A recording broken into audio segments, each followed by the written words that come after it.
Welcome back to the Jesse Lopez 15-minute podcast, and we have Karla Duplantis with us and Tim Schultz. Hey, how you doing today? Hey, yo. It's Friday. It's Friday, yeah. It's Friday. We have beers. It's Friday. It's a nice breeze. None of us got a job. Might as well just smoke some weed. It's not a bad day. It's not a bad day at all. Weather's beautiful. Oh, it's great. I guess I'm gonna get started. Whoever wants to go first. How did you start comedy? Well, for me, it was about 6 years ago. It was Valentine's Day. This was pre-divorce. And my ex-husband took me to see Bobcat Goldthwait. And it was a great show. And I had no idea about local comics and stuff like that at the time.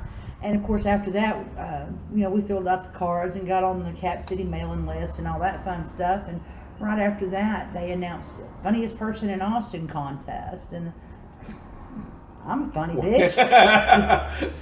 Here's my $15, And so the first time I ever went up was for FPIA. Wow, Yeah, that was fucking stupid. But it was, honestly, it was like one of those things. It's like, okay, I tried it. Check. I'm good now. And I sucked. And it's like, okay, we're good. I tried it. But Martha Kelly, after the show, told me if that was my first time, I should try again. And for her to take the time to encourage me like that was just so sweet. And I thought, well, she's so accomplished, and if she sees a little something there, maybe.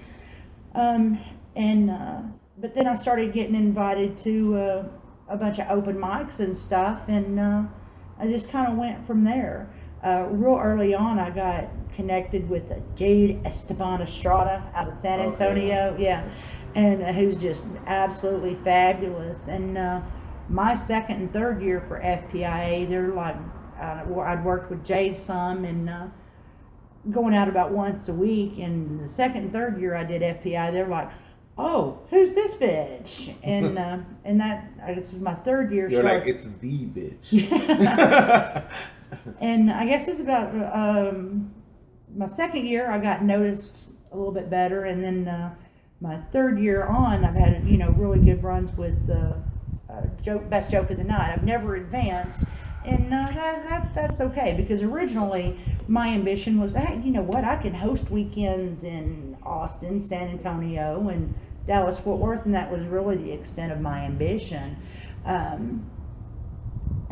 now, I mean, we're like touring everywhere, and it's really cool. And so yeah, it's just been a great ride for me, and I've just met so many awesome people. And the Austin comics, they're kind of an odd bunch, but they're so ambitious and so creative, and it's really cool to work with them on some of their projects and watch them grow. And but then and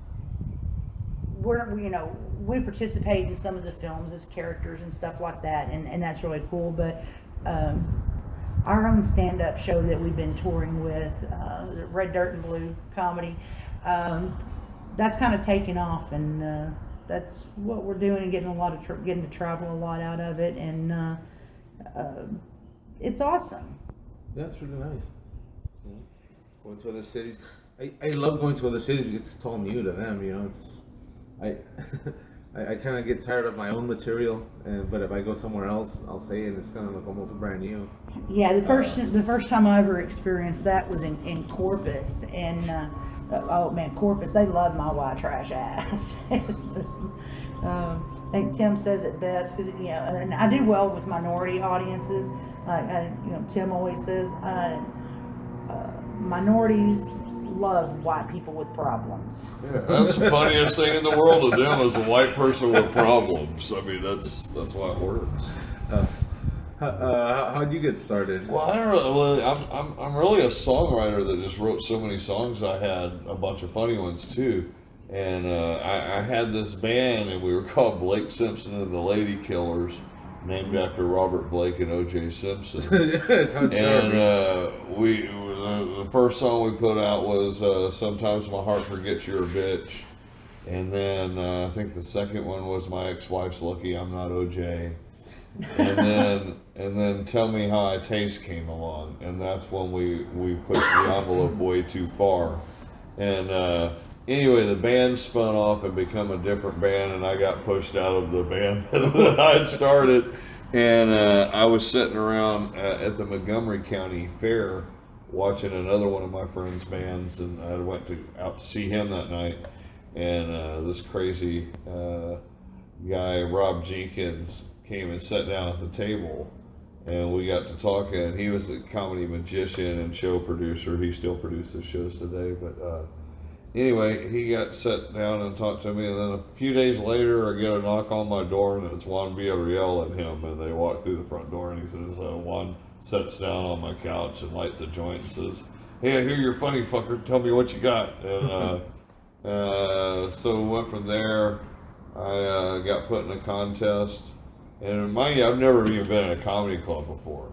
But I'd been writing this comedy shows, and it just happened that Rob Jenkins and then Juan Villarreal, this is how it happened that I got into the loop. So Juan sits down there. So anyway, Juan and Rob, they enter me in a comedy contest similar to what they had yesterday in Victoria. I think it was the same guy that produced it. But so it was a contest, and everybody else on the contest had been on TV. But me, and I was the rookie in comedy, although I'd been performing for years. So I was no stage fright or anything like that to get over. I always used to be on stage talking about it. It was just a new genre. And so from that, I didn't come in last. Everybody else had been on TV, and I didn't come in last. So that was from that, though, I got booked at the La Villarreal Event Center in McAllen, which used to be the big place. It's a Harley Davidson dealership now. But it was over 1,700 people paid for Cleto Rodriguez. And I went from doing 6 minutes on the first show to I got 12 minutes on the second show. And 17 weeks in, I was full-fledged featuring for everybody and just, touring all over the state. And but I wasn't real happy then, even though I had success early on. And so I woke up one morning, cleared my calendar, and I took some time off to take care of myself. And it's actually been my comeback that I thought, oh man, it'll be just like last time, and it'll just be instant. It's been 5.5 years to even get momentum started again. So it's crazy. So you just thought you were just that's gonna a thumbnail of the whole career. You're just gonna carry over your success to comedy, like you thought. It was just Well, no, I mean I had success in comedy, and I cleared my calendar to take care of myself. Oh. And when I got ready to throw my hat back in the ring, I've had other distractions or whatever, but it's taken a lot longer the second time around to get back to headlining. Oh, It was like starting all over again, even though I had all the material, but trying to put it all back together and stuff. How long was the break? About 2.5 years completely without being on stage. The funny thing that I've noticed is that, like, I mean, I'm just at the open mic level, really. But when someone's not there for like a month, they'll be like, "Hey man, what happened to this guy?" Like, they just forget about you. They're like, "Hey, well, this guy's, what happened to him?" I was like, you have his phone number in your phone. Just call him. Like, everybody forgets about you once you stop. Performing like for a month. It's like having a video to book yourself off of and stuff. I didn't have one, to start with, and to actually be able to get booked, and it just slowly, my reputation and reconnecting with people and stuff, and having them throw me on stuff to be able to step my way back up without any money, just to go out there and travel and show up at open mics and make your presence known and stuff like that. I didn't have the money to do that. I didn't have the money to I know it's weird. It takes because like my last paid gig was $20, and it was in Killeen. So I mean that doesn't even cover the gas. We did that one recently. We do those so that. Well, sometimes you have to do that because the end of last year is when I kind of just really started pursuing it hard and heavy. And I actually went to Corpus to feature for Jay LaFar. And I made like $15 for the whole weekend. So that trip definitely cost me money. But at the same time, I immediately got booked back the following month and did a little bit better that time. And that's where I met Tim. And we've just kind of taken off with our thing from there. So you do have to make those investments and take the lost gigs, because you don't know what's going to come from it. Yeah, we have our first club that's having us back for the third time. So, we got a couple that we've got on the books for going back for the second, but this is the first club that's having us back for the third time, so. Yeah, we're excited about that show. It's at the Mesquite Street Comedy Club down in Corpus, but it's a benefit for CASA.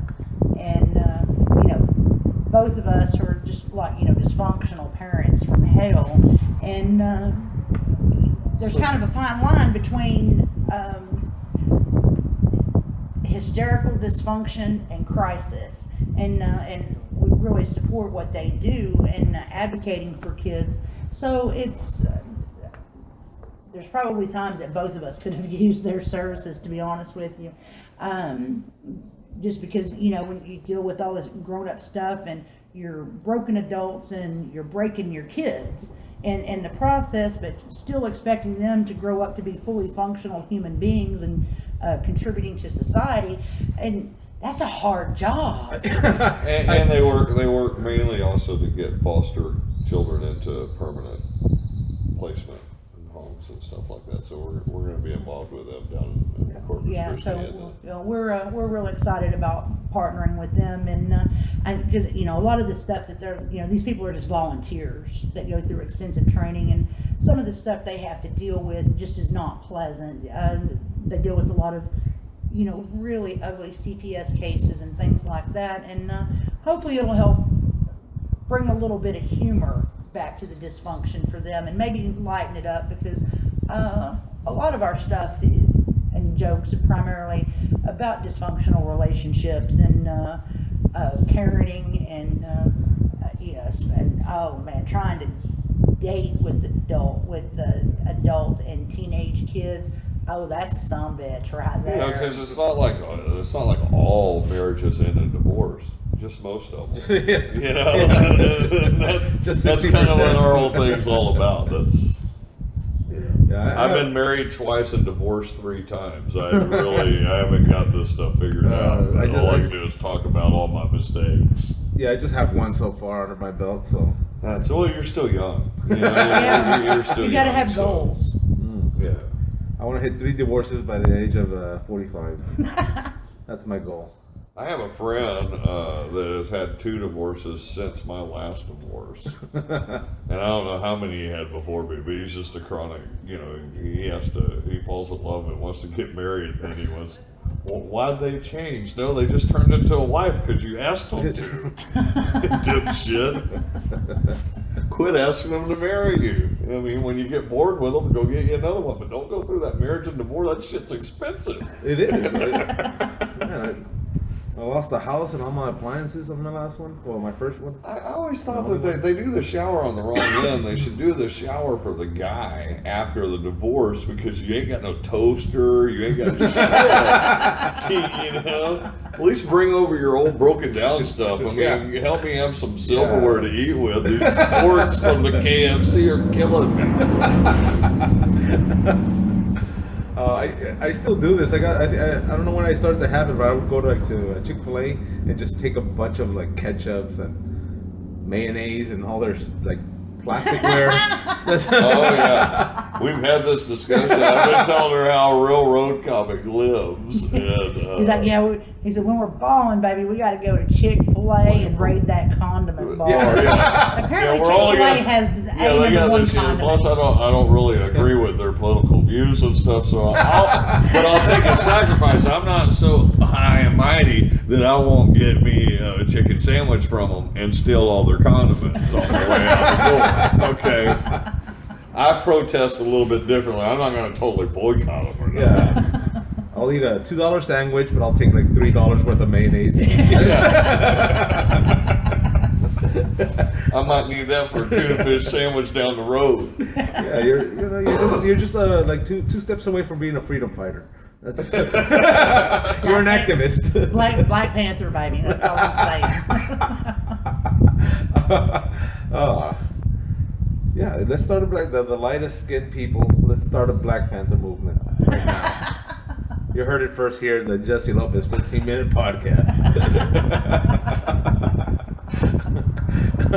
And any interesting road stories? I know once you get on the road, you get these just hurdles and. Oh well, his buddy Rob. Yeah, this is one of the first Tim adventures that I had. Like the week after we met. He was on a show in Abilene with his buddy Rob and Ron Jeremy. Nice. Yeah. I don't like to peek in the men's restroom, but if I was pissing next to Ron Jeremy, I would have to just peek. You don't show it to guys. You don't show it to guys. He's real stingy about it. Oh, Ron Jeremy stingy with his dick. I would have to beg to differ with that. But I said for guys. So for us guys, he's not going out showing it to the guys. But he ended up he has family in Austin, so he came back to Austin with us, and it was kind of cool. He has the most gorgeous niece I've ever seen. My gosh, she's just absolutely stunning. And it's kind of funny when you walk into her house, she's like, Uncle Ronnie. Okay. So, but it was really cool to see him in a family element. But he walks in and she's like, Uncle Ronnie, you like my Christmas tree? He's like, honey, we're Jewish. But I have my menorah candle ornament hanging up, so it balances. And yeah, the menu was a little confusing because it was the first day of Hanukkah, and she was having a Hanukkah party with her Christmas tree And bacon wrapped pigs. And bacon wrapped pigs. Bacon wrapped figs. I've never even heard of that. Actually, quite delicious. Actually, is this a Jewish treat or? It's bacon, honey. No. That's what Jesus came for. He came so we could have bacon without guilt. But then he ended up calling me for a ride to the airport when it was time when he was flying back home to LA. And I did that ride by myself. And he was saying he wanted me to show him my titties. And I was like, I'm not showing you my titties. And he's like, well, you have the most fantastic natural boobs I've ever seen.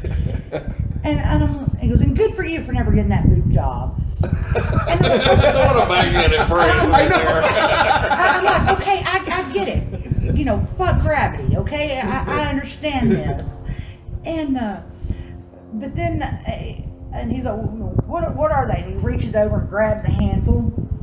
D? I'm like, fuck you, they're double D's. And then I had to go buy bras a couple of weeks later. And it turned out he was right. Since I lost weight, I am down to a D. And I'm like, son of a bitch. Well, so apparently he's an expert in the field. He's a pro. And mine were the greatest looking natural boobs he'd ever seen. I'm taking it as a compliment. But I still wouldn't show him. And so we're doing 70 miles an hour down Highway 71 on our way to ABI. He just reaches over and grabs my boobie out of my shirt and just starts playing with it, driving down the road. You should have done the exchange. So I'll show you my boobies. You show me that legendary cock of yours. And I really could have gone my life without seeing it. I can't say that, but well, no. He's like, here, you want to see it? And apparently there's like exercises that he teaches guys how to do. He's like, here, feel. And I'm like, no, stop. You passed up the opportunity to see his No, I No, think she's no. telling us she saw it. I looked when he showed it. Oh, I okay. mean, yeah, I'm not stupid. I mean, it's like A a lot of train people wreck. watch You gotta look. NASCAR, you know, same thing. I guess like driving by a train wreck, you gotta look. Well, yeah. And I would. I'd let him sign my chest with it. So. but then it was so it was kind of, and I hadn't heard. Anyway, I took him to the airport that day, and I hadn't really talked to him since. And well, the other day we were kind of having a morning moment, so to speak, and my phone rings, and it's a California number I don't know. And I'm sorry, who's this? He goes, it's Ron Jeremy, honey. How are you? he's like, hey, I'm gonna be in town this afternoon, and I'm like, okay, cool. And Tim's like, I know we were not just interrupted by a phone call from Ron Jeremy. Yeah, we were. Sorry. He's like a little bit of an ego blow there. But Yeah. it's. So once again, had I not ever gone on stage for the very first time at FPIA, I never would have saw Ron Jeremy's penis. That's what happens. That's how the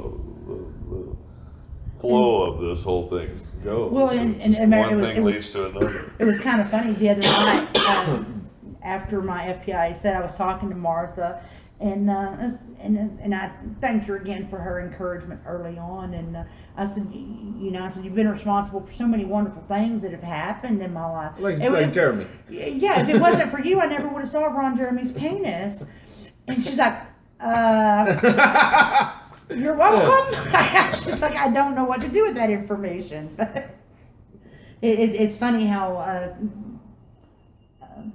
things can snowball, when you take the time to encourage somebody and tell them something nice. I believe in that kind of stuff, and I like keeping my karma in balance and all that, and paying it forward and all that spiritual bullshit, I guess you call it. Spiritual bullshit. I like that. What I'm trying, so much kindness has been shown to me. I like to try to pay that forward. No, but I have no stories. I'm barely trying to start going out of town, but the weirdest story is some guy bought me a beer because they thought I was funny. That's the weirdest story I have so far. That is. Me? Funny? Are you sure? You may not have road stories, Jesse, but some of the shit you managed to get yourself into is just unbelievable. The Tex Parker stuff, I just can't get past that still. Yeah, he's suing me and Anna. Both of us. I'm pretty sure Anna's never even swatted a fly. No, I'm the one that's getting sued for bullying, and she's getting sued for aiding and abetting a bully. Yeah. Yep, aiding and abetting. Yeah. Speaking of someone who may or may not have been mentioned already in this, but the first person to ever get convicted of cyberbullying in the state of Louisiana has been already mentioned on this podcast. I won't incriminate him, but y'all can go back and figure out what I'm talking about. There's really only two names that have been. Yeah. So y'all figure out who I'm talking about. I don't think Ron has a whole lot going on in Louisiana. Yeah. So we'll just leave that one alone. But yeah, you're gonna have to re-listen to this, guys. You're gonna have to go back and figure it out. You're gonna have to listen to it more than once, which will get us more views. Yeah. And that's what we're trying to do. So y'all listen to it over and over again. I thought I was the first. I was like, so ridiculous. I thought I was gonna be the first. But no, it's quite a trip though. I've actually known Tax for a long time, and he's one I did a voice part for an off-Broadway play. I think it was pretty off Broadway. Like maybe I did an off-Broadway play once. It's off-Broadway in Nashville, but that still counts, I think. It's 2 blocks off Broadway on Rosa Parks. Oh. But this was cool. This was my first and only time ever in a recording studio, and I actually played the voice part of Miss Elby, the last madam, the retired madam from the last little whorehouse in Texas. Not the best one, but the last little whorehouse in Texas. You would think the best one would have been the last one to go out of business, but evidently not. Yeah, but it was a really cool experience, and it was a cool storyline, and and after that I actually did a for Elizabeth Reeder a Cannes Film Festival submission short, and I played a retired stripper that an alcoholic, and had custody of my granddaughter because her daddy was in prison. It was a real stretch piece for her. I'm pretty sure I just played myself in an alternate universe. But no, it was kind of cool doing a. According to Jerry, yeah. I did a pole dance with a walker. That was awesome. I'm really starting to think I'm being, like stereotyped. I think you are being typecast. Yeah. Well, I guess Ron Jeremy's the only one, not the only one that saw talent in you. Yeah.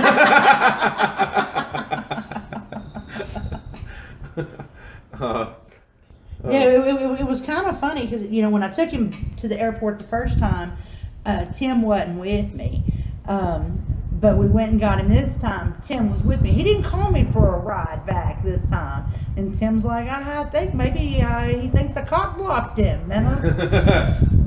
Thanks.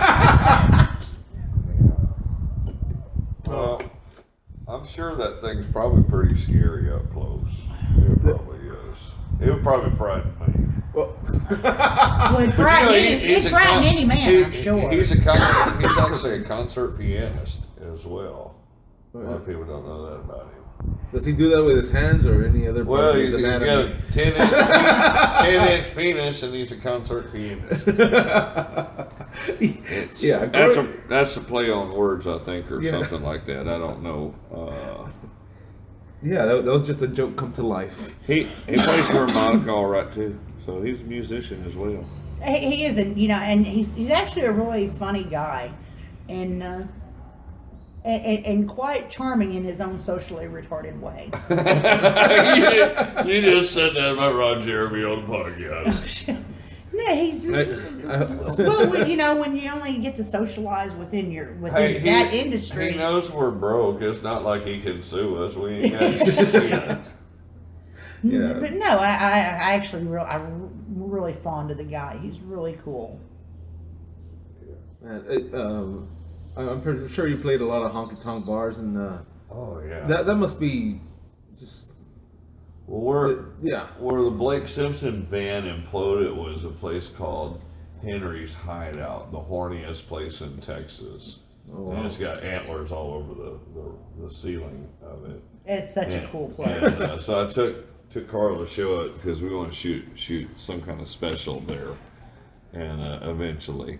But yeah, I was playing Henry's Hideout. That's where it all started. That's where we already had the name Blake Simpson Band. I mean, we thought that up because Blake Simpson sounded really cool, and it was Blake Simpson and the Lady Killers, so no one got, what that meant. But we just started out playing a couple of funny songs on the last set, and then they kept telling us, yeah, more and more. That's cool. You're on something. And then that one song really churned people's stomachs, and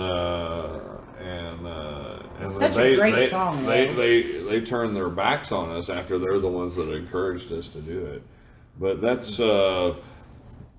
that bar has been around since the early 30s or something like that. But yeah, I played over 200 honky tonks by the time I turned 21 years old. Wow. 200. And so I was a little burnt out too sometimes when and I got we got a band right now. We're playing we got a steady gig the second Wednesday of every second Wednesday of every month at Partners out on Lake Buchanan. And but man, it's a pain in the ass to have a band. I'm just gonna say that. I'll say that all right now. I prefer just going and doing comedy now because it's just such a pain in the ass dealing with all the different personalities in a band. You know, at least on a comedy show, you might have different people every night, or you know, that are opening for you, or you know, you don't have to deal with all the fucking drama. Well, you know, the Texas dance halls, though, they're kind of a dying breed. It's and the last time they played there, there's a guy named Hoppy. Hoppy was awesome. What, is he like a one-legged person, or how? No, how did he get that? He hops on the dance floor a lot. Okay. And he's like 64 years old, and he had a stroke. So he has a hard time dancing, but I'll tell you what, he danced with every woman in that club. And after the show, he went up and he thanked every woman who danced with him, thanked every member of the band for coming out and playing. And he drives 2.5 hours to get to Partners on Wednesday nights because that's their big dance night. He drives another 2 hours on Sundays to go to the Cotton Club because that's their big dance. It's a 6 to 10 thing. It's geared for older people. Okay. Is what the dance is, and we might build a week or something on it, but it would take a lot of my time. It's just one of those things that right now it's a Wednesday once a month that we're doing with the band. Did you ever do any shows with that chicken wire and people throwing beers at you? No, never been even black. But you know, those are like in the movies. You can order those bottles. They're blown We are sugar. They're They're candy bottles, but you can actually buy those if you ever want to, order a case of those bottles to throw at stuff. Candy bottles. Yeah. It is on our agenda to shoot a video with chicken wire and candy Coke bottles. Yes. Yeah. We've already done some research vision. on the shit, so that's how that works. So you don't get glass in your eye. That would be good. That would be no. good. No, I'd really piss You the got to think he bartenders stunts off. through. I mean, this isn't Jackass. We're not going to be filming any of that. Yeah, because I mean, I guess that's what I expected. Like if you do country bars, that's the image that I have. Just chicken wire, people angry throwing at you while you play your guitar.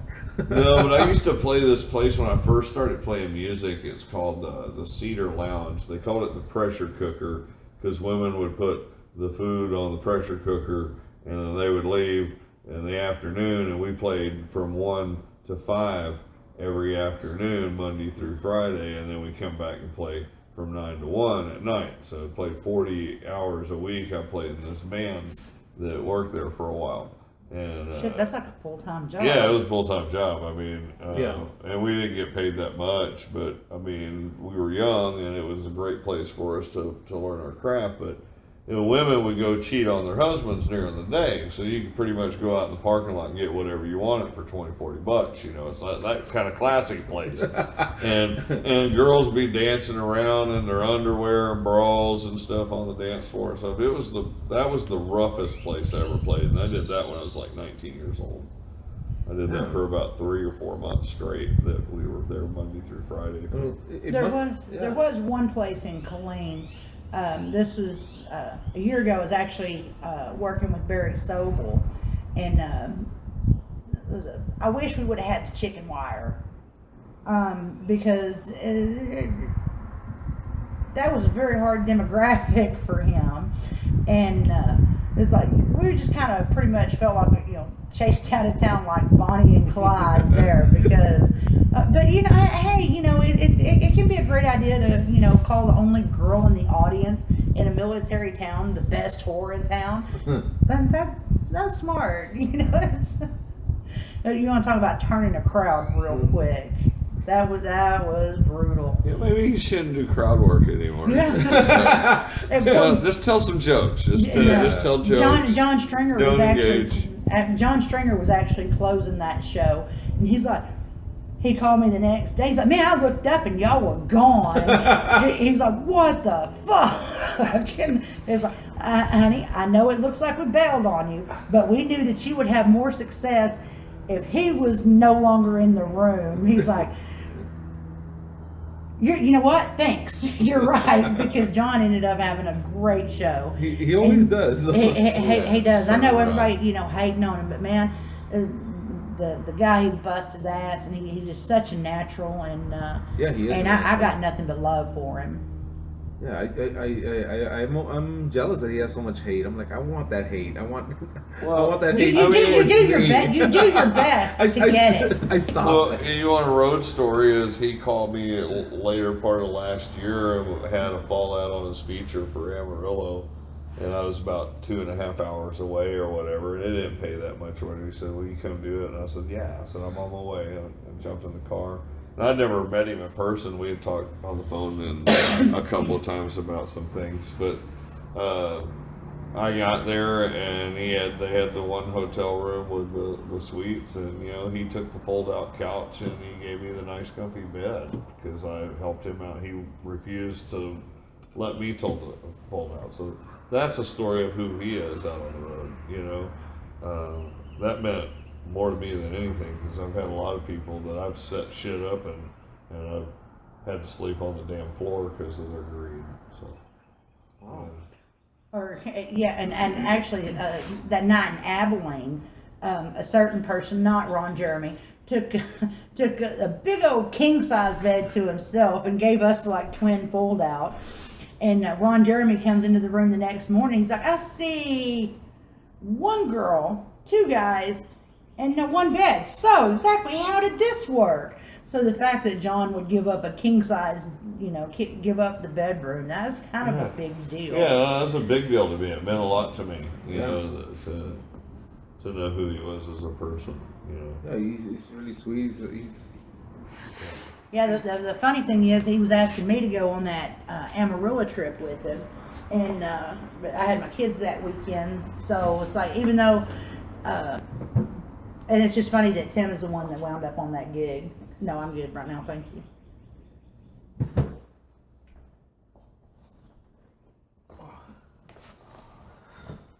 All right, there's no editing, so dead air is people are just gonna listen to dead air. Dead air. Yeah, because I don't know how to edit. I would tell I wouldn't know how to do it in that. I could do it in the computer. Okay, so if you hear dead air, that means that we had to grab a beer. Yeah, I had to grab a beer. So. At that point, if you hear dead air, go ahead and you go to the cooler and get you a beer. At that point, this is proof. And we'll be back. We'll be back with you shortly. Because it's Friday afternoon and ain't one of us got a job. Amen. Well, I do have a little bit of a job. It's ridiculous. You heard of favor? Well, what do you call it? Any job is ridiculous if you ask me. Yeah. job ain't nothing but work. Well, this one's kind of cool because it's like you don't have to schedule yourself or anything. You're just like, hey, I feel like working. Let's see if anything's open, and you just log on and go to work. I've been wanting to do Uber, but my license was suspended in '98, and I never got it back. Yeah, they tend to frown on that. Yeah. But now, make favor deliveries. That is the craziest shit I've ever seen in my life. People pay anywhere from $8 to $20, depending on what they're ordering. I swear to God, I've delivered like 2 kolaches to a kid before. It's like, Dad, that's how they're spending your tuition money at UT. Just so you know, they're paying $8 to have $3 kolaches delivered. I don't know. Hey, don't put us out of work. That's how we keep gas in the tank during the lean times. I mean, there's so. Yeah, if it wasn't for the rich kids, what would we be? Yeah. Well, no, what just really worries me is that we're teaching these kids some really fucked up financial responsibilities with this, with that kind of economy. That's okay. Donald Trump's gonna fix it all. Oh God. Here we go. I'm wondering why he says this. Like, well, we're gonna make America great. It's like he wants America great the way he sees America. It's kind of like walking into Willy Wonka's chocolate factory and be like, where are the ribbon candies? I don't like chocolate. I like Werther's original. Not too soft, not too chewy. Like, What kind of America does he want? That's what scares Well, me. that's what I've said. I think he wants to make America all gooder again. Back in the good old days when water fountains and newspapers was in black and white. I screwed that up. It's supposed to be water fountains and televisions were in black and white. Where did I come up with? Newspapers are still in black and white. So if you can find one these days. But yeah, no, he's just crazy. I started doing the Donald Trump parody videos and stuff on my side just out of boredom. But I seriously thought when I wrote the song I'm going to get drunk and vote for Donald Trump, the first version, which I have a new version coming out later this next week, and but I thought he was going to be in and out, That's why I jumped on the bandwagon and started putting stuff out, because I didn't really think it would stick. I didn't think he was going to be. No, and this it's is a like joke.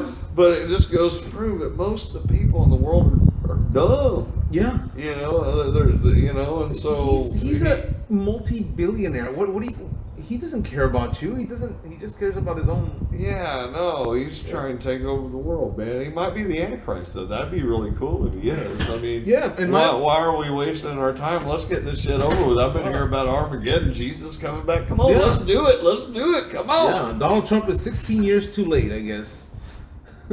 Wasn't the Antichrist supposed to destroy everything in 2000? Well, he was, or there was 8 reasons that Jesus was coming in 1988. I don't remember them, but there was a book out and everything. Everybody's been wanting Jesus to come back, and evidently he's having too good of a time in heaven. I wouldn't be in a hurry to get back to this shit. I'm just saying. He's like, no, I'm just chilling up here with the Father. Yo, come on. Yeah. Yesterday, just because of circumstances, was like the first time that I'd actually just driven anywhere by myself in a couple of weeks. And I went to the laundromat, and I got ministered to by the prophet David. Oh that's awesome. Yes. He should have a podcast. What? He should. Okay. I need to know now what's going on. He's a local guy around Cedar Park area. The Cedar Park, Leander, Jonestown area. And just filled with all kinds of hate for minorities. And he's kind of like Fred Phelps' cousin. That minister at West Barrel Baptist up there in Kansas or wherever it is. And but he was telling me yesterday that the end of times was coming, because all the Walmarts and the stores are all wired up, and that's where the missiles are going to hit, and leaving us without food and gas. Something for us to all think about. I think the prophet he's put food for thought. And I mean, I was so happy that we had the turnout that we had last night at the show, because people got a lot to think about with all that going on. That, and I'm like scared as fuck to go out in public by myself anymore. But apparently I'm just way too approachable or something, because I have no idea what it is about me that people think that I need to hear this. We were emceeing a Cajun festival here a while back, and he was there at the festival sitting on top of his van, and he had all this hate. I don't even remember what it said, but I mean, it was hateful speech towards minorities and stuff on his van. And there was these 2 little beautiful mixed children playing with a ball, and they weren't, 20 feet away from his van. He was sitting on his van, and I looked at Karla. I says, "Oh, I bet his blood is just boiling right now." Then when I was telling him about the encounter at the laundromat, he knew exactly who I was talking about. Yeah, I knew exactly who she was talking about, because I'd seen him. Yo, gray van with green crosses? Got it. Yeah, Cajun Fest dude. Yeah, That's him. that's him. Yeah, he's I don't know, his mama didn't put peanut butter on his jelly sandwich or something. Oh. Something's definitely wrong with him. And apparently he's walking around unmedicated. So am I. I actually got a prescription for Seroquel, and then I got lithium, and I would just store the bottles, and eventually I gave all the lithium to Chad Comstock for his birthday. Well, happy birthday, Chad! Hey, and like you said, we can't edit this, so sorry, Chad, if you go to jail over this shit. Sorry about that, bro. Just keep strong. Keep strong. You'll get through it. Don't drop the soap. Don't drop the soap. That's all I can tell you. That's all the advice I got for you. Sorry we threw you under the bus on the podcast. Yeah, and if you hadn't already burned through that, well, you just might want to flush it real quick. Just No, that was months ago, so yeah. Oh, yeah. Shit, that shit's gone. Yeah, he's just gone. I told him, some of them expires. Like, I'll just take 2 or 3 then.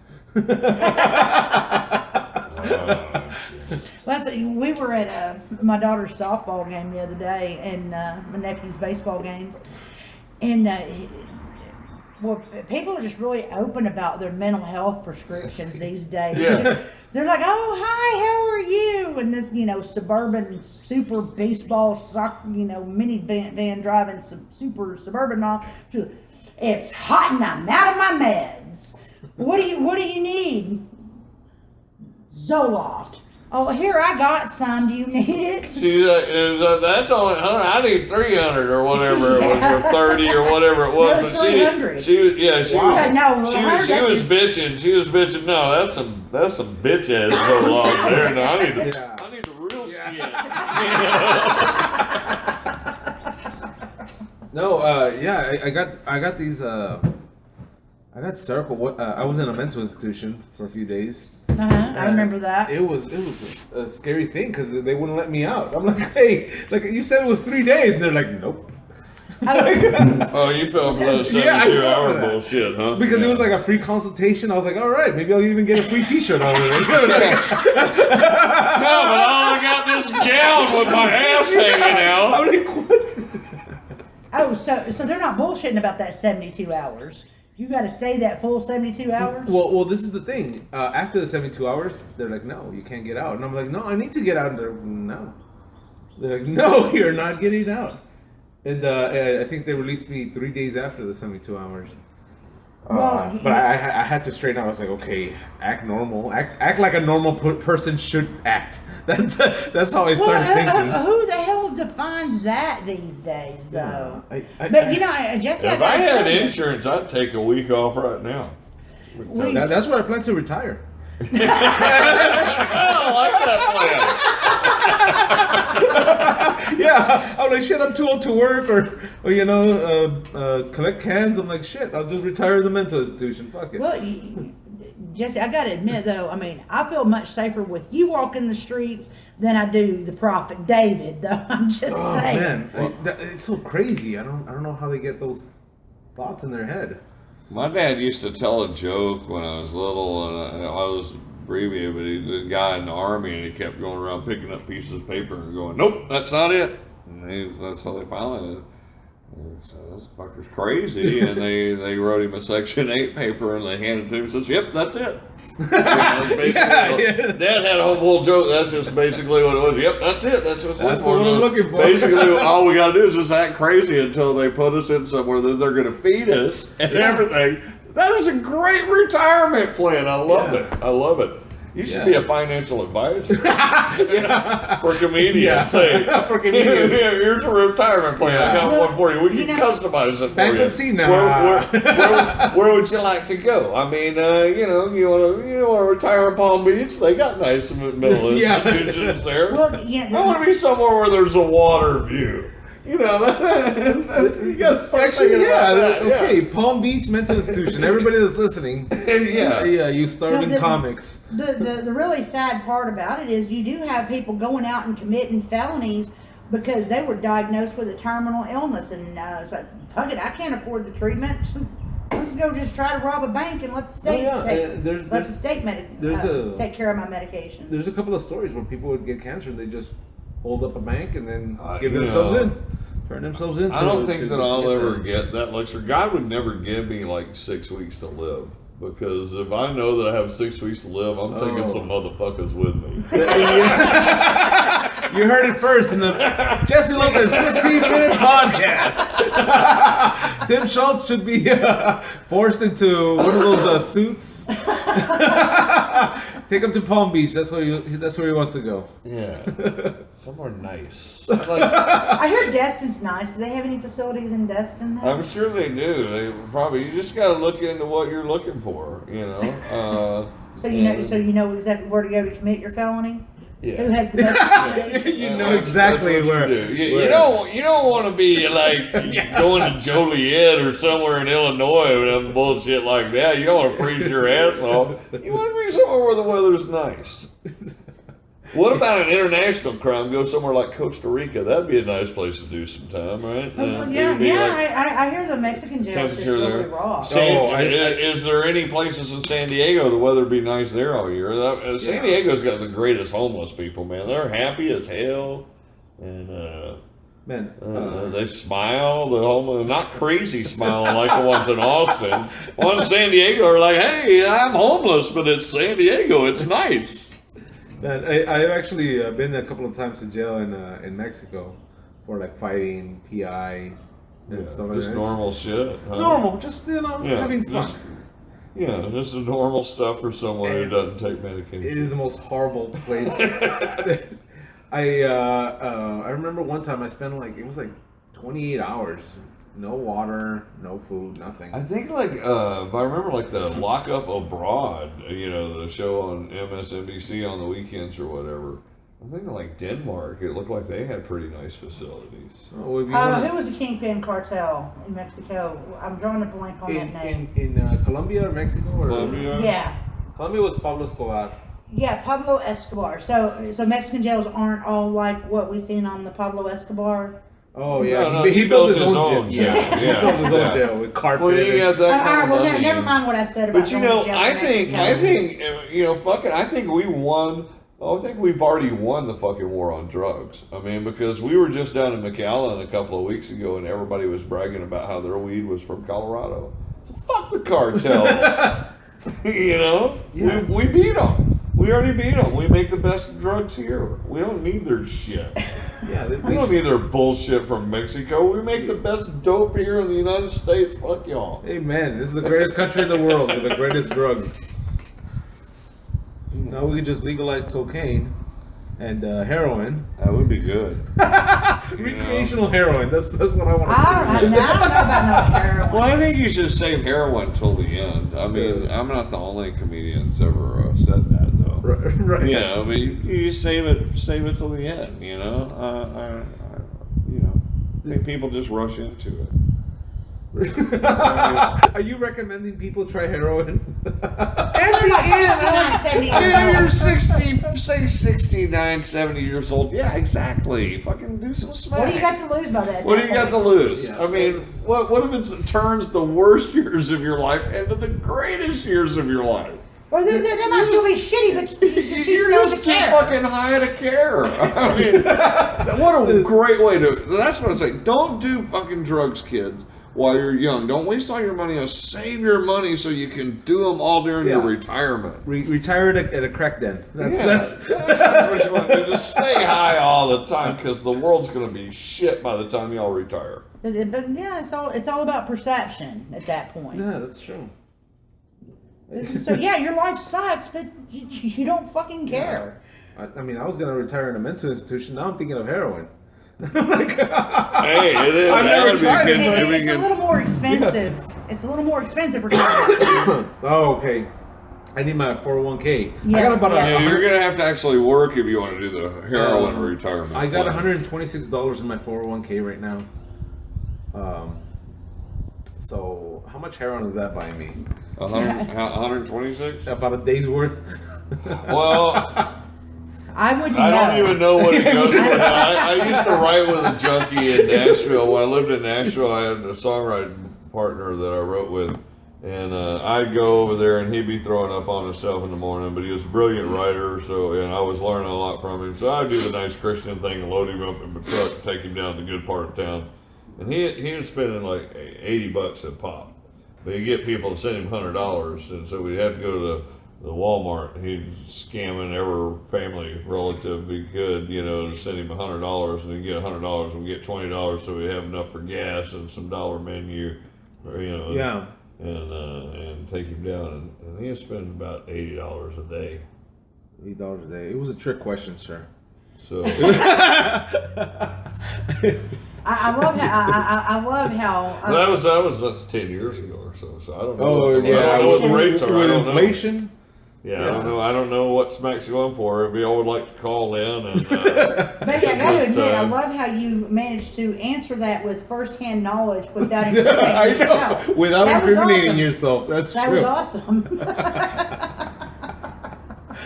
So you've been listening to the Jesse Lopez Blackmail Podcast. yeah, Actually, that's what it is. Brett Peasley actually kept on telling us this is the Blackmail Podcast. This is not the 15-minute Blackmail Podcast. Oh, there ain't no shame in my game anymore. It's like, Yeah. it's just not. And there's a joke I used to do. It's like, by mid, your 40s, you've been shit on, pissed on, puked on, plus all the shit that your kids do to you.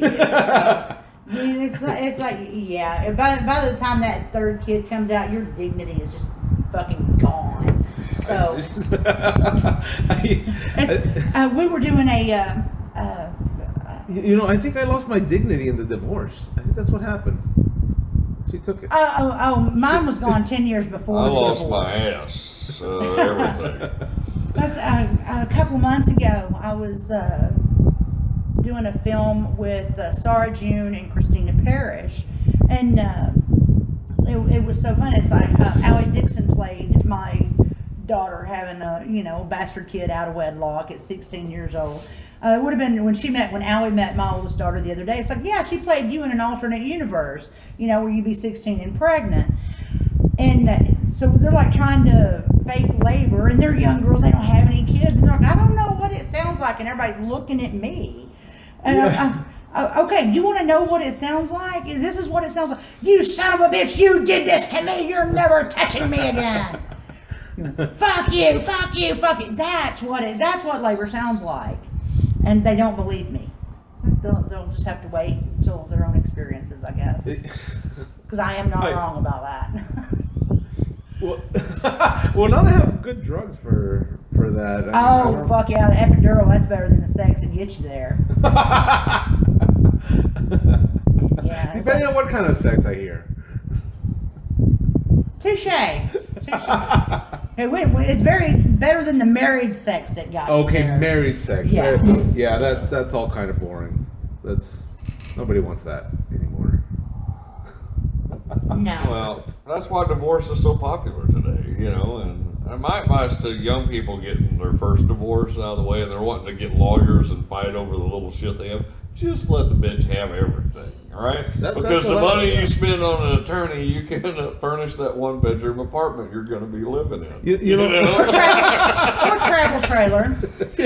Yeah, you can do a lot with that money you'd spend on attorney. Just walk away, then you don't have any bad memories. I found the cheapest attorney for my divorce, and his brother was like his assistant, and he looked like a bodyguard for the mafia kind of guy. He was like a Slovakian. I forgot what race he was or what country he was from, but it was like a scary motherfucker. I was like, man, because I found the cheapest, like dirt cheapest.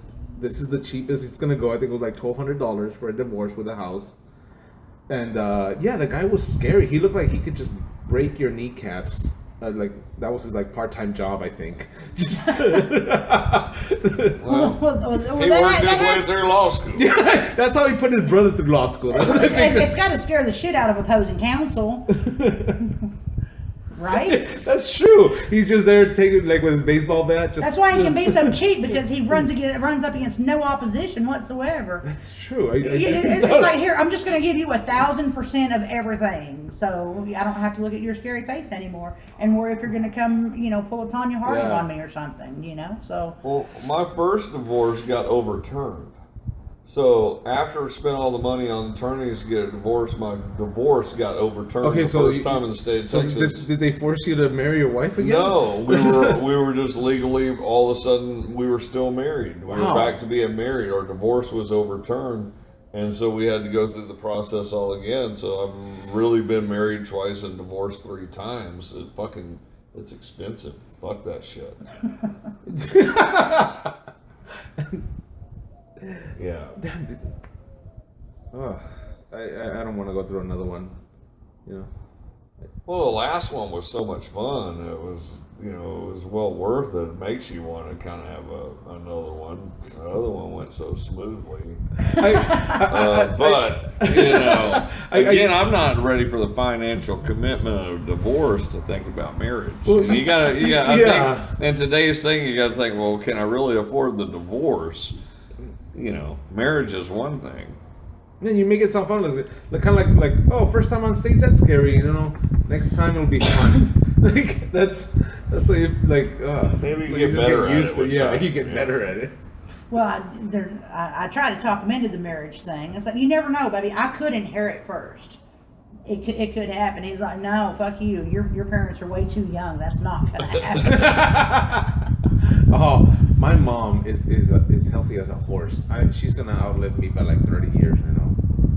I'm never gonna see any inheritance from anybody. The only my dad passed away like 10 years ago, and the only thing he left me was diabetes and a crazy lust for women. That's yeah. No, but yeah. My dad didn't go through the divorce. He actually had his wife. Then he found another woman to have kids with. He got tired of her, and then he found my mom to have kids with. And then when we grew up, like we're old enough to after high school, he went back to his first wife. So he had 3 families, no divorces. Yeah, I say That's my real dad. I got to give him this. He died about 5 years ago. Bless his heart. He was his own worst enemy. But he did not leave any illegitimate kids at all. He married every one of them bitches. He was married like 7 times. okay. He's a saint. He is a saint. As far as I know, I'm the only kid, which is probably just as well that this genetic legacy just end with mine. My kids are pretty. So I ain't never getting married. I ain't having any kids. It's like the madness just needs to fucking stop right now. So yeah, I think my daughter will pretty much be the end of that genetic legacy. I don't know. So y'all can sleep better at night knowing that.